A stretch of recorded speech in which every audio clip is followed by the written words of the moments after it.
The Seattle Seahawks select. This is Brock Huard's Draft Profile. You want traits? Check. You want a vocal leader? Check. At the end of the day, you have to say, okay, what's best for the organization? Can you make people around you better, and can you bring people together? Every day at 9 a.m. leading up to the draft.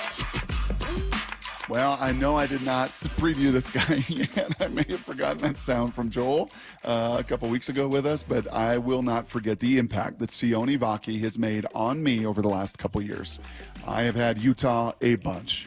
I had Utah against USC in the game at night that was one of my favorites ever in Salt Lake City. I had USC and Utah in the Pac-12 championship game. I had USC-Utah repeat this year down in the Coliseum that really knocked and ended Caleb Williams' Heisman hopes and everything else. And in every one of those games, there was this safety that I just could not shake. And that safety was Sione Vaki. And actually, I remember sitting in the title game, and USC jumped up on Utah in that title game down in Vegas. And Jason Benetti turned to me during one of the breaks, and he said, we could be in trouble. And I was like, what do you mean? He's like, this is a two-score game. USC scores and goes up 3 scores. As one-dimensional as Utah is, as a run team, like, we're in trouble. So fortunately, Sione Vaki on a 4th down where Lincoln Riley targets an inexperienced first-year starter. He targets with his elite slot receiver, Sione Vaki, and what does he do? Makes a play, bats the ball down. Utah goes down and scores.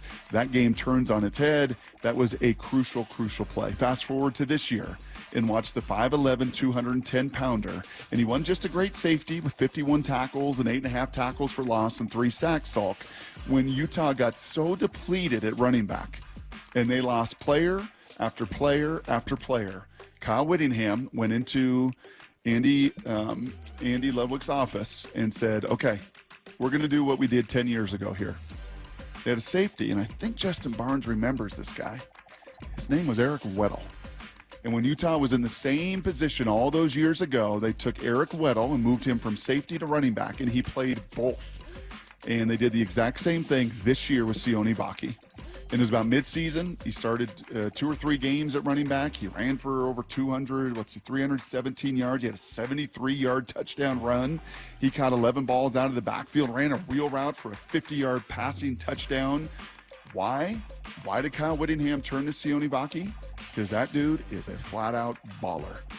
I could put him at running back, and he could play. I could put him at safety, and he could play. When he was in high school, he was a 1,500-yard slot receiver out of Southern California as an elite ball skill slot receiver. He went on a 2-year mission. He returned, and when he returned, well, he was a little bigger, stronger, and faster. At the Combine, he ran 4.62. Pretty good time. By the way, Weddle at the Combine ran 4.56. Same size. Sione Vaki was 5'11", 210. Eric Weddle was 5'10", 5'11", 203. So almost the same exact size, almost the same speed. The difference, Vaki jumped 39.5 inches. Weddle 33.5. 39.5. Kind of like my guy yesterday, Ben Sinnott, who jumped 40 inches, Salk. When you watch somebody do that in person, you're like, okay, that dude's just different. There's a different level of explosiveness. He also repped 225 20 times, something Weddle could only do 11. So there are some drawbacks. He has really short arms. He's got real small hands, and he's got to be really tight in coverage because he's not super long and doesn't have super long arms. But he's just one of these guys that I come across every year in college football, and I'm like, this guy just knows how to play. And he's probably going to be a 5th-round pick. So once again, when we talk about over the course of these first 6, 7 guys I profiled, Salk, they've not been first-rounders. We'll get to that here as we get closer to the draft. These have been guys in the 3rd or the 4th or the 5th, and as Klatt said in the car ride with me the other day, man, there's a lot of starters in this draft in those rounds. And Sione Vaki in the right spot, I don't know if he is a day 1 starter. He's a day 1 special teamer. He may be a day 1 returner. He may be the versatile guy you want on the roster, on the back end of your roster. And then, oh, by the way, when he plays safety, he's just got an instincts and he's got a hitting power that is unique. So Sione Vaki is a guy in those mid to late rounds. If his name comes off the board in the 4th or the 5th round for the Seahawks, sign me up as being pretty excited. All right, there you go. That is another draft profile from Brock, just guys he likes. So he projects, he's a secondary guy. Yep. Safety. Yep, he's a safety. Yep, and you've got 3 of them, but you don't have one quite this explosive. You don't have one quite this powerful. Now, he's, as I said, he's not particularly long. And this is so different for me. And we've heard about length and arm length, and we've certainly talked about it at tackle for a long time, Salk. It's funny how that has trickled down into these receivers and DBs as well. But it makes sense. Like if you got short arms, think about you've got to now be a step stickier to these guys. And how hard is it to cover in this league?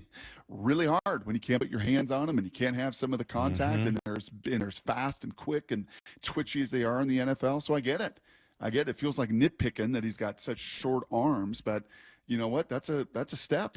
That's 12, 18 inches that, you know what? We know the difference when you catch a football in the NFL. We know the difference between a window that, is a foot or 2 foot open versus 6 inches open. It's different.